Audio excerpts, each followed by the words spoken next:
Welcome back, Bobcat fans, to another edition of Frostburg State Sports, and we finally have, we'll call it somewhat of a regular season, obviously after the COVID year, and today we're doing our preview of women's soccer for the 2021 fall season. I'm here with head coach Brian Parker.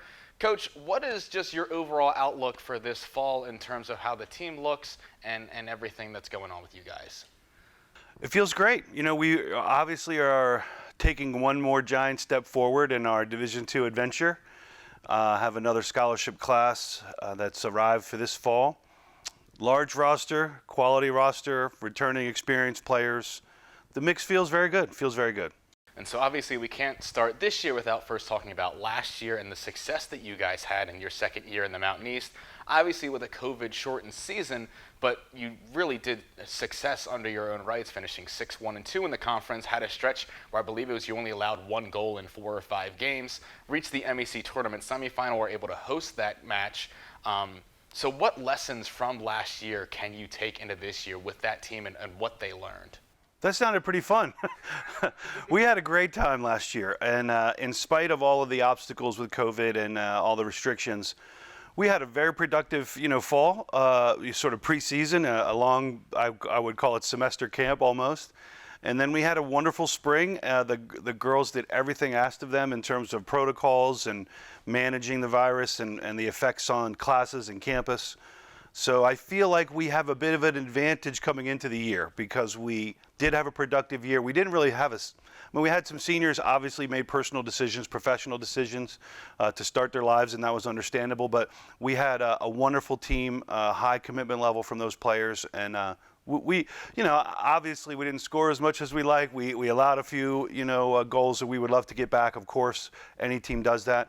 But overall, I was very happy with the production and the commitment level and the level of athlete we're now attracting here.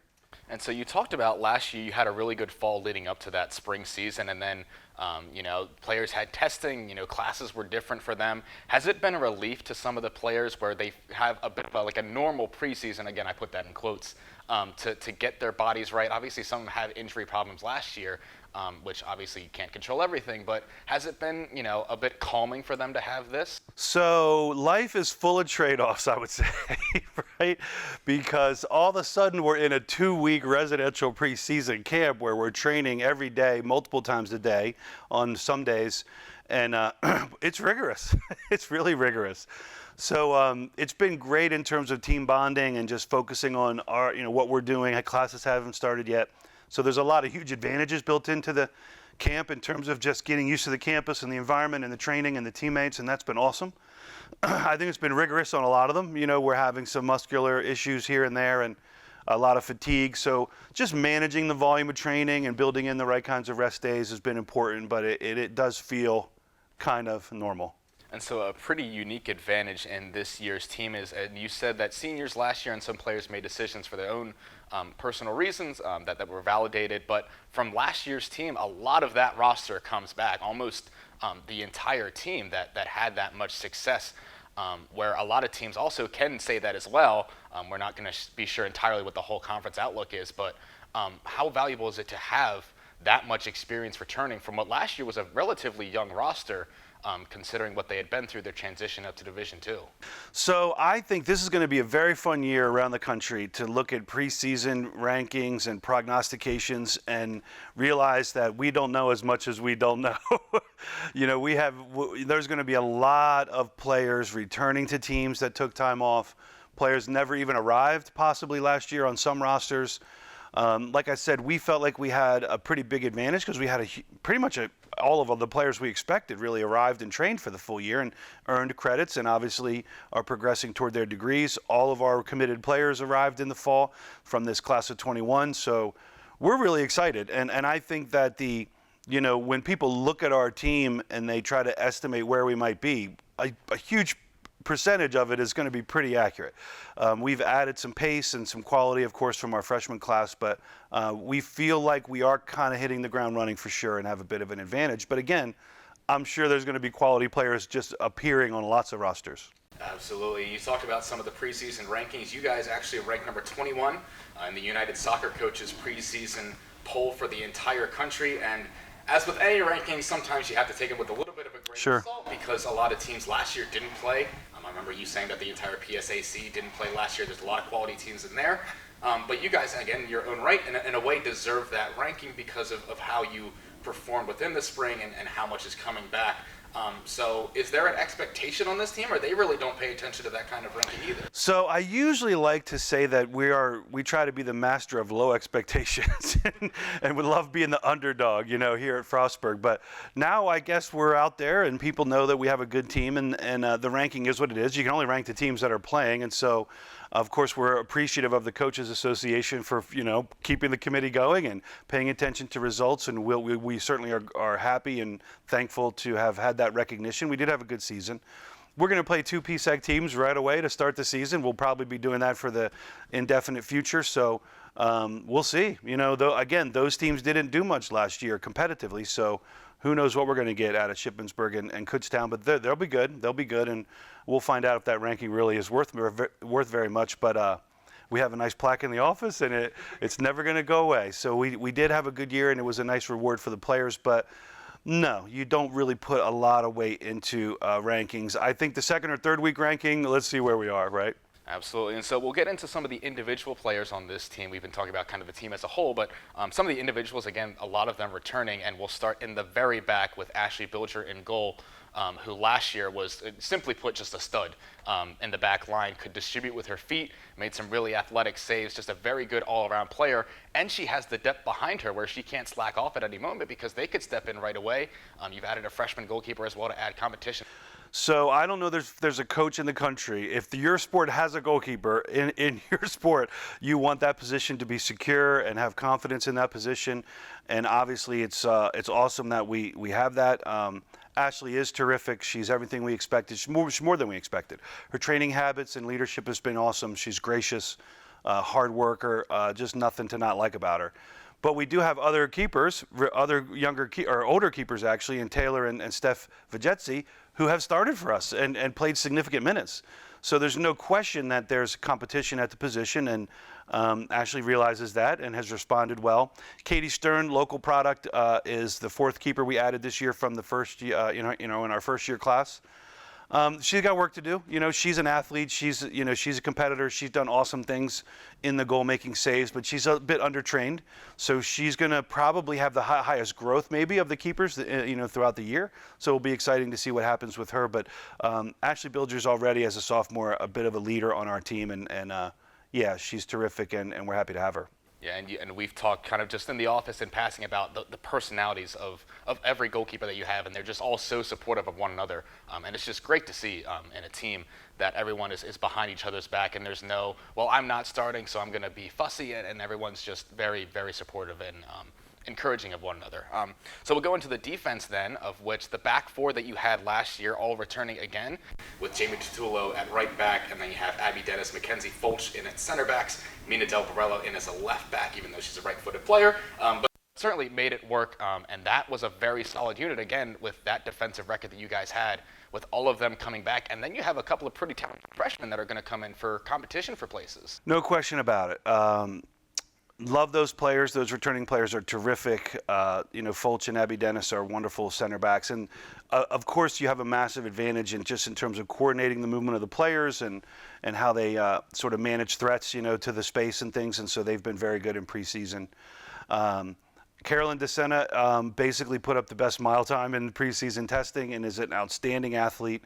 She could play a variety of places, but she likes to be a wide back and kind of spring forward. She's going to play. No question about it.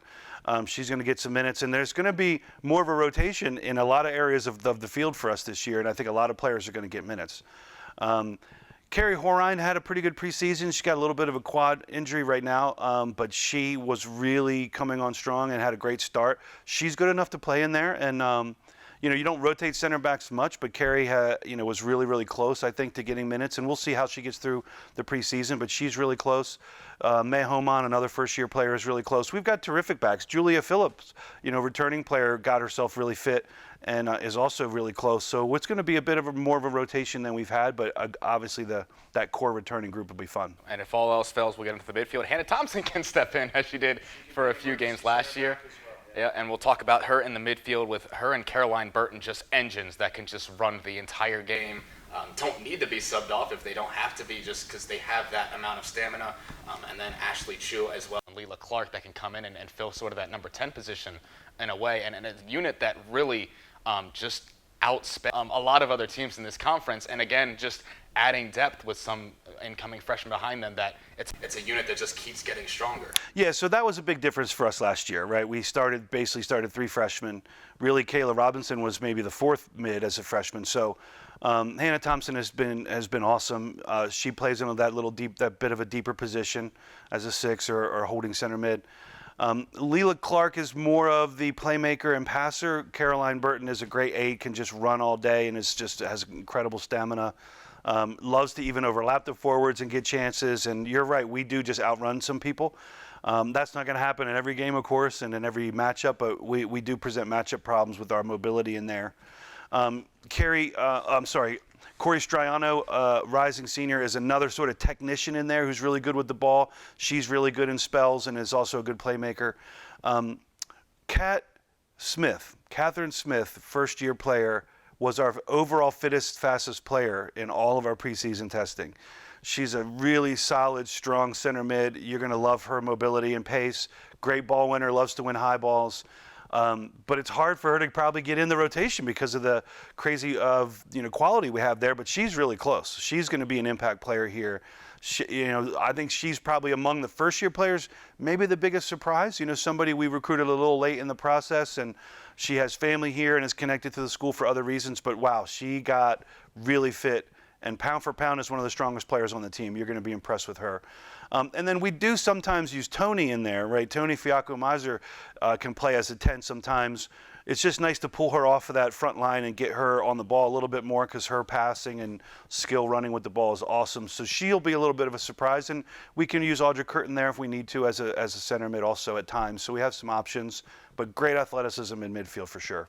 Mention players like Corey and some of the more technical players, where you don't have to always just overpower teams with your athleticism. You can be a little bit more technical against teams that like to sit in. I remember the AB game last year when they had a short rotation where it was just hard to break them down. You couldn't run past them because they didn't give you any space. Yeah. So you have players that can come in and give you more options in midfield if plan A maybe isn't working. Obviously, one of the challenges of the season, of course, is getting back into a twice-a-week pattern, which is going to be very rigorous. And I think having a bit larger team and more depth is just going to help us, because there is going to be more of a rotation. Players are going to get, take games off, minutes off.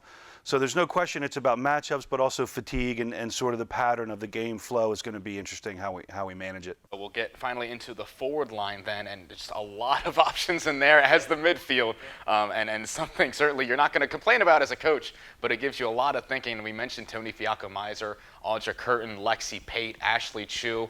And those are just the players that played the majority of minutes. You have Marley Copes, who had an injury, and she's certainly a talented player in her own right. You have Charlotte Davis that can come in off the bench as well. She can give solid minutes. And then the freshman class that are coming in as well. So you just have a lot of options on that forward line where you can mix and match a ton. Yep, so it's clear that it's very rare. It's going to be very rare for anyone to play 45 minutes in a row probably in our front line. We're going to be able to have a lot of fresh players. We have a lot of pace. Obviously, Pate is the straight line fastest player on the team, but Tony is probably the technically quickest player on the team. Audra spent, I don't know if you know, she spent the summer in boot camp becoming a Marine officer. She's as fit as she's ever been, put up a personal best mile time. We are joking that everyone just needs to go to Marine boot camp now in the summertime. But yeah, she's the best version of herself physically. She's been as a senior, which is awesome, a captain and a leader. She's a better holding player, really good keeping the ball and connecting passes and finding final passes. But Marley Copes can do that. Anna Moyer can do that, has had a great preseason, is also a very strong, fit player. Chu is another pacey player.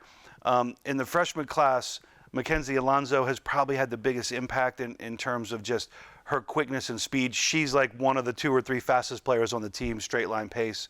So she's been very impressive. Keely Knotts does really surprising athletic things as a first-year player. So Obviously, a lot of choices, and there's no question.